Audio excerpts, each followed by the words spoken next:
ನಮಸ್ಕಾರ ವೀಕ್ಷಕರೇ, ನಾನು ನಿಮ್ಮ ರಾಕೇಶ್ ಅರುಂಡಿ. ಆರಂಭದಲ್ಲಿ ದರ್ಶನ್ ಕೇಸ್ ಬಗ್ಗೆ ಮಾತನಾಡಲಿಕ್ಕೆ ಬಹಳಷ್ಟಿದೆ.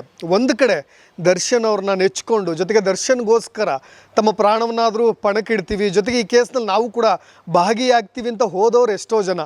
ಆ ಸಾಲಿನಲ್ಲಿ ಅನುಕುಮಾರ್ ಒಬ್ಬರು ಕೂಡ. ಅನುಕುಮಾರ್ ಹೋಗಿದ್ದು ಒಂದೇ, ನಾನು ದರ್ಶನನ್ನು ಭೇಟಿ ಆಗ್ಬೋದು, ಅವ್ರ ಜೊತೆ ಒಂದು ಫೋಟೋ ತೆಗೆಸ್ಕೊಳ್ಬೋದು ಅಂತ. ನಿಮಗೆಲ್ಲ ಗೊತ್ತಿರೋ ಹಾಗೆ A7 ಆರೋಪಿ ಅನುಕುಮಾರ್ ಅವರ ಮನೆಯ ಹತ್ತಿರ ಇದ್ದೀವಿ. ನಾನು ಯಾಕೆ ಈ ಮಾತನ್ನು ಹೇಳ್ತಾ ಇದ್ದೀನಿ ಅಂದರೆ, ರೇಣುಕಾಸ್ವಾಮಿ ಕುಟುಂಬಕ್ಕೆ ಒಂದಿಷ್ಟು ಈ ರೀತಿಯಾದಂಥ ಅನ್ಯಾಯವಾಯಿತು, ಈ ರೀತಿಯಾದಂಥ ಕೃತ್ಯವನ್ನು ಎಸಗಬಾರದಿತ್ತು ಅಂತ ಬಹಳಷ್ಟು ಜನ ಹಣದ ಸಹಾಯವನ್ನು ಮಾಡಿದ್ರು. ಆದರೆ ದರ್ಶನ್ಗೋಸ್ಕರ ಹೋಗಿದ್ದಂಥ ಅನುಕುಮಾರ್ ಯಾವ ತಪ್ಪನ್ನು ಮಾಡಿದ್ರು, ಇವತ್ತಿಗೂ ಕೂಡ ಆರ್ಥಿಕವಾದಂಥ ಸಂಕಷ್ಟವನ್ನು ಎದುರಿಸ್ತಾ ಇದ್ದಾರೆ. ನೀವಿವತ್ತು ಅವ್ರ ಮನೆ ಎದುರಿಗಿದ್ದೀರಾ. ಈ ಮನೆಯನ್ನು ನೋಡಿದ್ರೆ ನಿಜಕ್ಕೂ ಕೂಡ ಕರಳು ಚುರುಕನ್ನುತ್ತೆ. ಆರ್ಥಿಕವಾಗಿ ಯಾವ ರೀತಿಯಾದಂಥ ಮಧ್ಯಮ ವರ್ಗದ ಕುಟುಂಬವೂ ಅಲ್ಲ, ಬಹಳಷ್ಟು ಬಡತನದಿಂದ ನಾಳ್ತಾ ಇರೋವಂಥ ಕುಟುಂಬ ಇದು. ಅನುಕುಮಾರ್ ಅವರ ಮನೆಯನ್ನು ತೋರಿಸ್ತೀನಿ. ಈಗಲೂ ಕೂಡ ಶೀಟಿನ ಮನೆಯಲ್ಲೇ ಇದ್ದಾರೆ. ನಾನು ಆರಂಭದಲ್ಲೇ ಹೇಳಿದೆ, ಎಷ್ಟೋ ಜನ ನಾವು ಆರ್ಥಿಕವಾಗಿ ಸಹಾಯ ಮಾಡ್ತೀನಿ ಅಂತ ಬಂದರು. ಯಾರೋ ಒಬ್ಬರು ಚೆಕ್ ಕೊಟ್ಟಿದ್ರಂತೆ. ನಾನು ಆರಂಭದಲ್ಲಿ ಅದನ್ನು ಹೇಳಲೇಬೇಕು ಅವರಿಗೆ. ಒಂದು 20,000 ಚೆಕ್ಕನ್ನು ಅಮ್ಮ ತಗೊಳ್ಳಿ ಅಮ್ಮ ಅಂತ ಯಾರೋ ಕೊಟ್ಟಿದ್ರಂತೆ. ಅದು ಕೂಡ ಚೆಕ್ ಬೌನ್ಸ್ ಆಗಿದೆ. ಆ ಖಾತೆಯಲ್ಲಿ ಹಣವೂ ಕೂಡ ಇಲ್ಲ. ಬರೀ ಮಾಧ್ಯಮಗಳ ಮುಂದೆ ಆ ಕುಟುಂಬ ಬಡತನದಲ್ಲಿ ನರಳ್ತಾ ಇದೆ, ಈ ಕುಟುಂಬ ಬಡತನದಲ್ಲಿ ನರಳ್ತಾ ಇದೆ ಅಂತ ಮಾತನಾಡೋರಾಗಿದ್ದಾರೆ. ಯಾರು ಕೂಡ 1 ರೂಪಾಯಿನೂ ಕೊಡ್ತಾ ಇಲ್ಲ ಅಂತ. ಇವತ್ತು ಆ್ಯಕ್ಚುಲಿ ಅವರಿಗೆ ಬೇಲಿಗೆ ಅಪ್ಲೈ ಮಾಡಿದ್ದಾರಾ ಇಲ್ವಾ ಅನ್ನೋದು ಕೂಡ ಅವ್ರ ತಾಯಿಗೆ ಗೊತ್ತಿಲ್ಲ. ಜೊತೆಗೆ ಎಷ್ಟು ಕಷ್ಟದಲ್ಲಿ ಅವ್ರ ಕುಟುಂಬ ದಿನದೂಡ್ತಾ ಇದೆ ಅನ್ನೋದಕ್ಕೆ ಸಾಕ್ಷಿಯಾಗಿದೆ ಇದು. ಜೊತೆಗೆ ನಿಮಗೆಲ್ಲ ಗೊತ್ತು, ಅನುಕುಮಾರ್ ಯಾರು ಅಂದ ತಕ್ಷಣ ನೀವು ನೆನಪು ಮಾಡ್ಕೊಳ್ಬೋದು. ಆರಂಭದಲ್ಲಿ ಮಗ ಕಳೆದುಕೊಂಡ ನೋವಿನಲ್ಲೇ ಚಂದ್ರಪ್ಪನವರು ಕೂಡ ಹೃದಯಾಘಾತದಿಂದ ಸಾವನ್ನಪ್ಪಿದ್ರು. ಆಗ ಅನುಕುಮಾರ್ನ ಕರೆತರಲಾಗಿತ್ತು. ಬಿಕ್ಕಿ ಬಿಕ್ಕಿ ಅಪ್ಪನ ನೋವಲ್ಲೇ ಹತ್ತು ಮತ್ತೆ ಪೊಲೀಸ್ ಸ್ಟೇಷನ್, ಅನ್ನಪೂರ್ಣೇಶ್ವರಿ ಪೊಲೀಸ್ ಸ್ಟೇಷನಿಗೆ ಕರ್ಕೊಂಡೋಗಿದ್ರು ವಿಚಾರಣೆ ಪ್ರಯುಕ್ತ. ಇವತ್ತು ನಮ್ಮ ಜೊತೆ ಅವ್ರ ತಾಯಿಯವರಿದ್ದಾರೆ. ನೀವು ಮನೆಯನ್ನು ಸುಮ್ಮನೆ ಹೀಗೆ ಕಣ್ಣಾಳಿಸಿ ನೋಡಿದ್ರು ಕೂಡ ಆರ್ಥಿಕವಾಗಿ ಭಾಳಷ್ಟು ಕುಗ್ಗಿರ್ತಕ್ಕಂಥ, ಹಿಂದುಳಿದಿರ್ತಕ್ಕಂಥ ಫ್ಯಾಮಿಲಿ. ನೀವು ಈ ಮನೆಯನ್ನು ನೋಡಿದ್ರೆ ನೋಡಿ ಎಷ್ಟು ಮನೆ ಯಾವ ರೀತಿಯಾಗಿದೆ ಅಂತ ಹೇಳಿ. ಅವ್ರ ಮನೇಲಿ ದುಡಿಲಿಕ್ಕೆ ಅಂತ ತುಂಬ ಆಧಾರ ಸ್ತಂಭವಾಗಿದ್ದಂಥ ಮಗ ಅವನು. ಸುಮ್ಮನೆ ನಾವು ಮೀಡಿಯಾಗಳಲ್ಲಿ ಕುತ್ಕೊಂಡು ಹಾಗೆ ಹೀಗೆ ಅಂತ ಮಾತನಾಡೋದಕ್ಕಿಂತ ಹೆಚ್ಚಾಗಿ ದರ್ಶನ್ಗೋಸ್ಕರ ಹೋಗಿದ್ದು. ದರ್ಶನ್ ಅಭಿಮಾನಿಗಳು ಅವರ ಅಭಿಮಾನಿಗಳ ಪರವಾಗಿ ನಿಲ್ಲಬೇಕಾದ ಟೈಮ್ ಇದು. ಈಗ ದರ್ಶನ್ ನನ್ನ ಫ್ಯಾನ್ಸ್ಗಳಿಗೆ ಅಣ್ಣ, ಬಿಗ್ ಬಾಸ್, ನಮ್ಮ ಬಾಸ್ ಹೊರಗೆ ಬರಲಿ ಹಾಗೆ ಹೀಗೆ ಅಂತೆಲ್ಲ ಹೇಳ್ತಿದ್ದೀರಿ. ನೀವು ಅಭಿಮಾನಿಗಳು ತಲೆ ಮೇಲೆ ಹೊತ್ತು ಮೆರಿತಾ ಇದ್ದೀರಾ. ಆದರೆ ದರ್ಶನ್ಗೋಸ್ಕರ ಒಬ್ಬ ಅಭಿಮಾನಿ ಇವತ್ತು ಜೈಲು ಪಾಲಾಗಿದ್ದಾರೆ. ಅವ್ರ ಕುಟುಂಬ ಇವತ್ತು ಏಕಾಂಗಿಯಾಗಿದೆ. ಇವತ್ತು ಕೂಡ ಅವ್ರ ತಾಯಿ ನರಳ್ತಾ ಇದ್ದಾರೆ. ಅಪ್ಪನನ್ನು ಕಳ್ಕೊಂಡಿದ್ದಾರೆ. ಆರ್ಥಿಕವಾಗಿ ಯಾವುದೇ ರೀತಿಯಾದಂಥ ಸಬಲರಾಗಿಲ್ಲ. ಅವರು ಭಾಳಷ್ಟು ಕುಗ್ಗು ಹೋಗಿದ್ದಾರೆ. ಜೊತೆಗೆ ಮಗನನ್ನು ಹೋಗ್ಲಿಕ್ಕೆ ಆಗ್ತಾ ಇಲ್ಲ. ಅಂಥವ್ರಿಗೆ ಸಹಾಯ ಮಾಡಲಿಕ್ಕೆ ದರ್ಶನ್ ಫ್ಯಾನ್ಸ್ ಮುಂದೆ ಬನ್ನಿ ಅಂತ ನಾನು ಈ ಮುಖಾಂತರ ರಿಕ್ವೆಸ್ಟ್ ಮಾಡ್ಕೊಳ್ತಾ ಇದ್ದೀನಿ. ನನ್ನ ಉದ್ದೇಶ ಒಂದೇ, ಈ ವಿಡಿಯೋ ಮಾಡ್ತಾ ಇರೋ ಉದ್ದೇಶ ಒಂದೇ. ಒಂದು ಕಡೆ ರೇಣುಕಾಸ್ವಾಮಿ ಕುಟುಂಬಕ್ಕೆ ಬಹಳಷ್ಟು ರಾಜಕೀಯ ನಾಯಕರು, ಜೊತೆಗೆ ಭಾಳಷ್ಟು ದರ್ಶನ್ ವಿರೋಧಿಗಳು, ಅವರೆಲ್ಲರೂ ಕೂಡ ಆರ್ಥಿಕವಾಗಿ ಒಂದಿಷ್ಟು ಹಣಕಾಸಿನ ಸಹಾಯವನ್ನು ಮಾಡಿದ್ದಾರೆ. ಆದರೆ ದರ್ಶನ್ ಅಭಿಮಾನಿಗಳು ನಾನು ಕೇಳ್ಕೊಳ್ತಾ ಇರೋದು ಒಂದೇ, ಈ ಮುಖಾಂತರವಾದರೂ ಅನುಕುಮಾರ್ ಫ್ಯಾಮಿಲಿಗೆ ಸ್ವಲ್ಪನಾದರೂ ಹಣದ ಸಹಾಯವನ್ನು ಮಾಡಿ. ಅವ್ರು ಹೇಗಿದ್ದಾರೆ ಬಂದು ನೋಡಿ, ಈ ಮನೆಯನ್ನು ನೋಡಿ, ಈ ಶೀಟಿನ ಮನೆ ನೋಡಿ, ಅಂಚನ್ನು ನೋಡಿ, ಮಳೆ ಬಂದಾಗ ಸೋರ್ತಕ್ಕಂಥ ಈ ಮನೆಯನ್ನು ನೋಡಿ, ಅವ್ರು ಇರ್ತಕ್ಕಂಥ ಮನೆ, ಅವ್ರು ಮಲಗ್ತಕ್ಕಂಥ ಜಾಗ, ಕುತ್ಕೊಳ್ಳೋ ಕುರ್ಚಿ, ಈಗಲೂ ಕೂಡ ಅವರಿಗೆ ಎಷ್ಟು ಹಣಕಾಸಿನ ಒಂದು ಸಮಸ್ಯೆ ಆಗ್ತಾ ಇದೆ. ಜೊತೆಗೆ ಅವ್ರ ಮಗನನ್ನು ನೋಡಲಿಕ್ಕೆ ಪಟ್ಟಣಕ್ಕೆ ಹೋಗೋದು, ಲಾಯರ್ನ ಮೀಟ್ ಮಾಡಲಿಕ್ಕೂ ಕೂಡ ಎಷ್ಟು ಕಷ್ಟಪಡ್ತಾ ಇದ್ದಾರೆ ಅಂತ. ಅಮ್ಮ ಇವತ್ತು ಅವ್ರ ತಾಯಿ ನನ್ನ ಜೊತೆಗಿದ್ದಾರೆ. ಅಮ್ಮ ಕುತ್ಕೊಳ್ತೀರಾ? ಒಂದು 2 ನಿಮಿಷ ನಿಮ್ಮನ್ನು ಮಾತನಾಡಿಸ್ಲೇಬೇಕು ನಾನು. ಬಹಳಷ್ಟು ಜನ ಬರ್ತಾರೆ, ನಿಮ್ಮನ್ನು ಸಂತೈಸ್ತಾರೆ, ಹೋಗ್ತಾರೆ. ಅದೆಲ್ಲವೂ ಕೂಡ ಗೊತ್ತಿರೋ ವಿಚಾರವೇ. ಪ್ರತಿನಿತ್ಯ ಮಾಧ್ಯಮದವ್ರು ಬರ್ತಾರೆ, ನಿಮ್ಮ ಅಳಲನ್ನು ಕೇಳ್ತಾರೆ, ಹೇಗಿದ್ದೀರಾ ಅಂತ ಕೇಳ್ತಾರೆ, ಏನು ಎತ್ತ ಕೇಳ್ತಾರೆ, ಹೋಗ್ತಾರೆ, ಅಲ್ಲಿಗೆ ಹೋಗ್ತಾರೆ. ಇನ್ನೊಂದಿಷ್ಟು ಜನ ಅವ್ರಿವರು ರಾಜಕೀಯ ನಾಯಕರು ಅವ್ರಿವರು ಬರ್ತಾರೆ, ಅಮ್ಮ ಏನಾದರೂ ಹಣಕಾಸಿನ ಸಹಾಯ ಬೇಕಾ ಅಂತ ಕೇಳ್ತಾರೆ, ಹಾಗೆ ಹೋಗ್ತಾರೆ. ಒಬ್ರು ಕೊಟ್ಟಿರೋ ಒಂದು ಚೆಕ್ಕು ಅದು ಇಲ್ಲ. ಇಲ್ಲಿಯವರೆಗೂ ಯಾರಾದರೂ ದರ್ಶನ್ ಫ್ಯಾಮಿಲಿಯವರು ಅಥವಾ ಅವರ ಆಪ್ತರು ಯಾರಾದರೂ ಅಮ್ಮ ಏನಾದರೂ ನಿಮಗೆ ಕಷ್ಟನಾ, ಹಣದ ಸಹಾಯ ಬೇಕಾ ಅಂತ ಕೇಳಿದ್ದಾರಾ? ಇಲ್ಲ ಸರ್, ಯಾರು ಕೇಳಿಲ್ಲ. ನಮ್ಗೆ ಒಟ್ಟಿಗೆ ಏನು ನಮ್ಗೆ ಯಾರು ದುಡ್ಡು ಬೇಡ, ಏನು ಬೇಡ ನಮಗೆ ನಮ್ಮ ಮಗ ಬಂದ ಸಾಕು ಅಷ್ಟೇ ಕೇಳ್ಕೊಳೋದು ನಾವು. ಅದ್ರ ಮೇಲೆ ಏನು ಕೇಳ್ಕೊಳಲ್ಲ ಸರ್. ಹೆಂಗ ಜೀವನ ಮಾಡ್ತೀನಿ, ನಮ್ಮ ಮಗ ಬಂದ್ರೆ ಸಾಕು ಅಷ್ಟೇ ನಾನು ಕೇಳ್ಕೊಳೋದು ಅಮ್ಮ ನಿಮ್ಮ ಹೆಸರೇನಮ್ಮ? ಜಯಮ್ಮ. ಜಯಮ್ಮ ಅಂತ. Okay okay. ಹ್ಞೂ ಸರ್, ನನ್ನ ಕೈಲಿ ಜಾಸ್ತಿ ಮಾತಾಡೋಕ್ಕಾಗಲ್ಲ ಸರ್. ಭಾಳ ಜನ ಮೀಡಿಯಾಗಳಲ್ಲಿ ನಾನು ಕುಗ್ಗಿಬಿಟ್ಟಿದ್ದೀನಿ. ನಮ್ಮ ಮನೆಯವ್ರು ಓದ್ಕಿಟ್ಲು, ನಮ್ಮ ಹುಡುಗ ಓದ್ಕಿಟ್ಲು. ಹ್ಞೂ ಸರ್, ನೆಲ ಕಟ್ಟಿದ್ರೆ ಇರೋ 2 ಹುಡುಗರಿಗೆ ಅಡುಗೆ ಮಾಡೋಕ್ಕಾಗಲ್ಲ ಅಂತ ಮಾಡ್ತಿದ್ದೀನಿ ಸರ್. ಅಷ್ಟೇ ಸರ್, ನನಗೇನು ಮಾತಾಡೋಕ್ಕೆ ಶಕ್ತಿನೇ ಇಲ್ದಂಗೆ ಆಗ್ಬಿಟ್ಟದ ಸರ್. ಇದಕ್ಕಿಂತಂಗ್ಲೇ ನಮ್ಮ ಮನೆಯವ್ರು ಕಾಲಿಲ್ಲ ಕಸಲಿಲ್ಲ ಸರ್, ಗುಂಡ್ಕಲ್ಲಿದ್ದಂಗೆ ಇದ್ರು ಸರ್.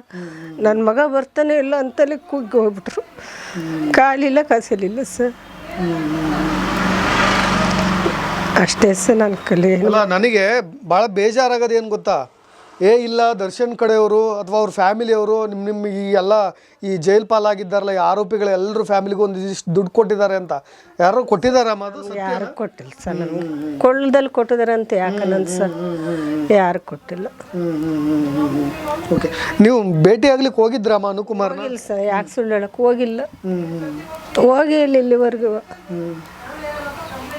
ಯಾರಾದರೂ ಕರ್ಕೊಂಡು ಹೋಗ್ತೀವಿ ಆ ಥರ ಅಂತ ಹೇಳಿದ್ರ?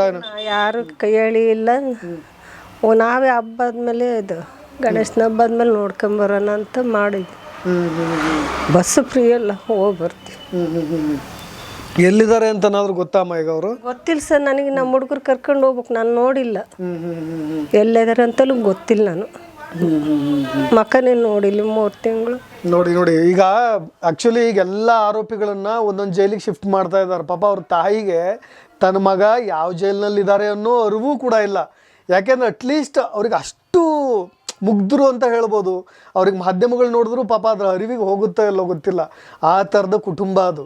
ನೀವೆಲ್ಲ ಸುಮ್ಮನೆ ಮೀಡಿಯಾಗಳಲ್ಲಿ ಕುತ್ಕೊಂಡು ಅಥವಾ ಊಹಾಪೋಹಾಗ ಮಾತನಾಡೋದಕ್ಕಿಂತ ನನ್ನ ಅಭಿಮಾನಿಗಳಲ್ಲಿ ಮತ್ತೊಮ್ಮೆ ರಿಕ್ವೆಸ್ಟ್ ಮಾಡ್ಕೊಳ್ತಾ ಇದ್ದೀನಿ, ಈಗಲೂ ಕೂಡ ರಿಕ್ವೆಸ್ಟ್ ಮಾಡ್ಕೊಳ್ತಾ ಇದ್ದೀನಿ. ದರ್ಶನ್ ಇದರಿಂದ ಆರೋಪ ಮುಕ್ತರ ಹೊರ ಬಂದ ಮೇಲೆ ಇವ್ರಿಗೆ ಹಣದ ಸಹಾಯ ಮಾಡ್ತಾರೋ ಇಲ್ವೋ ಅದು ಗೊತ್ತಿಲ್ಲ.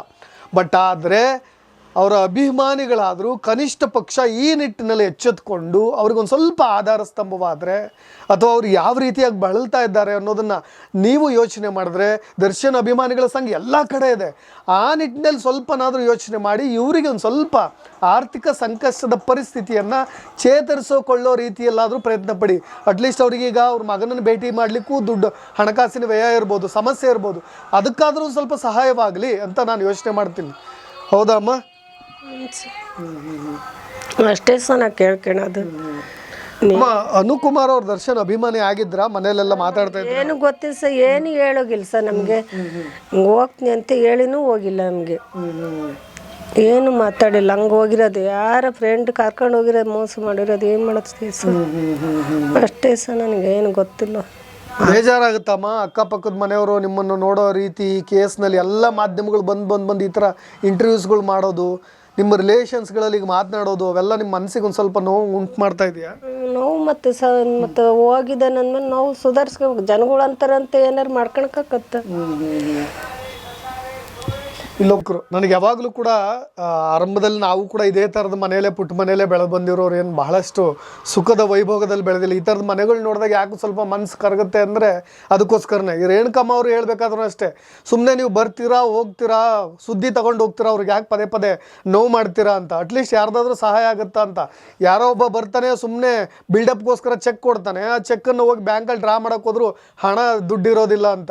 ಅಟ್ಲೀಸ್ಟ್ ಈ ಥರದ ಕುಟುಂಬದವರಿಗೆ ಯಾವ ರೀತಿಯಾಗಿ ಆಧಾರ ಆಗಬೇಕು ಅಂತ ನೀವು ಬಯಸ್ತೀರಮ್ಮ? ಯಾರೇ ಆಗಿರ್ಬೋದು, ಬಂದ್ರೆ ಸಾಕು ಸರ್, ಯಾರು ಬೇಡ, ನಾವೇನು ಇದು ಬೇಡ, ಹುಡುಗ ಅನು ಬಂದ್ರೆ ಸಾಕು, ಏನು ತೊಂದರೆ ಇಲ್ಲ ಅವ್ರಿಗೇನು. ಮತ್ತೆ ಯಾರಿಂದ ಅವನಿಂದಾನೇ ಸಹಾಯ, ಅವನಿಗೆ ದುಡಿಯೋದು ಪಾಪ. ಅವನೇ ಹೋದ ಅಂದ್ರೆ ಏನು ಅವ್ರಿಗೆ ಕಷ್ಟ ಪಾಪ ಭಾಳ. ಹುಡುಗರಿಗೆ ಗಾರೆ ಕೆಲ್ಸಕ್ಕೆ ಹೋಗ್ಬೇಕು, ದುಡ್ಕೊಂಡು ತಿನ್ಬೇಕು ಜಾಸ್ತಿ, ಇನ್ನೇನಿಲ್ಲ. ನೋಡಿ ನಾನು ಹೇಳ್ದೆ ಆರಂಭದಲ್ಲಿ, ಇವ್ರ ಮನೇಲಿ ಇರೋರು ಮಕ್ಕಳು ಪಾಪ ಗಾರೆ ಕೆಲಸ ಮಾಡಿಕೊಂಡೇ ಕೆಲಸ ಮಾಡ್ತಾ ಇದ್ದಿದ್ದು. ದರ್ಶನನ ಹೆಚ್ಚಾಗಿ ಭಾಳ ಕಲ್ಟ್ ಫ್ಯಾನ್ಸ್ ಹುಟ್ಕೊಂಡಿರೋದು ಹಂಗೆ ಗಾರೆ ಕೆಲಸನೋ ಅಥವಾ ಈ ಸಣ್ಣ ಪುಟ್ಟ ಕೆಲಸಗಳು. ಅವ್ರ ಸಿನಿಮಾಗಳಿಂದ ಪ್ರೇರೇಪಿತರಾಗೆ ಈ ಥರದ ಸಣ್ಣ ಪುಟ್ಟ ಕೆಲಸ ಮಾಡ್ಕೊಂಡ್ರು. ಕ್ಲಾಸ್ ಫ್ಯಾನ್ಸ್ ಇಲ್ಲ, ಅವರಿಗೆ ಮಾಸ್ ಫ್ಯಾನ್ಸೇ ಇರೋದು. ಹಾಗಾಗಿ ಈ ಥರದ ಕಷ್ಟ ನೋಡ್ಕೊಂಡು ಬೆಳೆದಿರೋರು ಎಲ್ಲರೂ ಕೂಡ ಈ ಥರದ ಮನೆಯವರಿಗೆ ಆಶ್ರಯ ಆಗಿ ಅನ್ನೋದಷ್ಟೇ ನಾನು ಕೇಳ್ಕೊಳ್ಬೋದು. ಏನಂತೀರಮ್ಮ ಕೊನೆಯದಾಗಿ? ಸಹಾಯ ಆಗ್ಬೇಕು ಸರ್. ಭಾಳ ಬಡವ್ರು ಅವರು, ಏನು ಇಲ್ಲ, ಒಂದು ಒಪ್ಪತ್ತಿದೆ ಇನ್ನೊಪ್ಪತ್ತಿರಲ್ಲ ಸರ್ ಅವರಿಗೆ ತಿನ್ನಕ್ಕೆ. ಹಿಂಗೆ ಅವ್ರ ತಗ ಹುಡುಗರು ಎಷ್ಟಂತ ದುಡಿತಾರೆ, ಅವರು ಸಾಲ ಮಾಡ್ಕೊಂಡಿದ್ದಾರೆ, ಅಲ್ಲಿನ ದುಡಿಯೋದು ಅಲ್ಲಿ ಕಟ್ಟೋದು ಪಾಪ. ಅವನಿದ್ದಿದ್ರೆ ಹೆಂಗ ಸಹಾಯ ಇದು ಮಾಡಾರ, ಹೆಂಗ ಇದಾಗ್ತದಿಲ್ಲ, ಅವ್ನಿಗೆ ಕಷ್ಟ ಆಗ್ತದಿಲ್ಲ.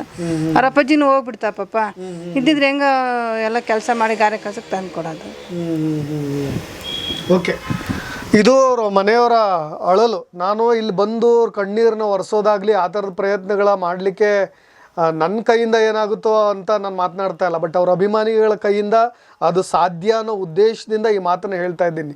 ಅವರ ಒಬ್ಬ ಅಭಿಮಾನಿಯ ದರ್ಶನ್ ಅಭಿಮಾನಿಯ ಕಣ್ಣೀರು ಒರೆಸೋದಕ್ಕೆ ದರ್ಶನ್ ಅಭಿಮಾನಿಗಳ ಕೈಯಿಂದಲೂ ಸಾಧ್ಯ. ಅದನ್ನು ನೀವು ಪ್ರಯತ್ನ ಪಡಿ. ಒಂದು ಸಿನಿಮಾ ರಿಲೀಸ್ ಆಯಿತು ಅಂತ ಹೇಳಿ ನೀವೆಲ್ಲರೂ ಕೂಡ ಅಷ್ಟು ಅಬ್ಬರಿಸಿ ಅಷ್ಟು ತಲೆ ಮೇಲೆ ಹೊತ್ತು ಮೆರೆದು ಹಾರ ಹಾಲು ಎಲ್ಲ ಥರದ ಅಭಿಷೇಕಗಳನ್ನು ಕೂಡ ಮಾಡ್ತೀರ. ಆದರೆ ಅದೇ ದರ್ಶನ್ಗೋಸ್ಕರ ಹೋದಂಥ ಅಭಿಮಾನಿಯವರ ಕುಟುಂಬದವರ ನೋವಿನ ಅರಿವಾಗಬೇಕು ಅಂದರೆ ಈ ಥರದ ನಿಟ್ಟಿನಲ್ಲಿ ನೀವು ಕೂಡ ಸಹಕಾರ ಮಾಡಿ ಅಂತ ಕೊನೆಯದಾಗಿ ನಾನು ಹೇಳ್ತೀನಿ. ಕುಟುಂಬದವ್ರಿಗೆ ಧೈರ್ಯ ತುಂಬೋ ಕೆಲಸವಾಗಲಿ, ಜೊತೆಗೆ ಇವ್ರ ಕುಟುಂಬದವರು ಕೂಡ ಅಟ್ಲೀಸ್ಟ್ ಅವ್ರ ಮಗನನ್ನು ಭೇಟಿ ಮಾಡಲಿಕ್ಕೂ ಕೂಡ ಅವಕಾಶ ಕಲ್ಪಿಸುವಂತಾಗಲಿ ಅಂತ ನಾನು ಹೇಳ್ತಾ ನನ್ನ ಮಾತನ್ನು ಮುಗಿಸ್ತೀನಿ. ಈ ಥರದ ನೋವಿನ ಕುಟುಂಬಗಳು ಬಹಳಷ್ಟಿದೆ. ದರ್ಶನ್ ಅವರ ಈ ಒಂದು ಕೇಸ್ನಲ್ಲಿ ಸಿಲುಕಿರ್ತಕ್ಕಂಥ ಇನ್ನಷ್ಟು ಆರೋಪಿಗಳ ಫ್ಯಾಮಿಲಿಗಳ ಪಾಡು ಕೂಡ ಅದೇ ರೀತಿಯಾಗಿದೆ. ನೋಡೋಣ ಅವ್ರ ಪರಿಸ್ಥಿತಿಗಳು ಹೇಗಿದೆ ಅಂತ ಮುಂದೆ.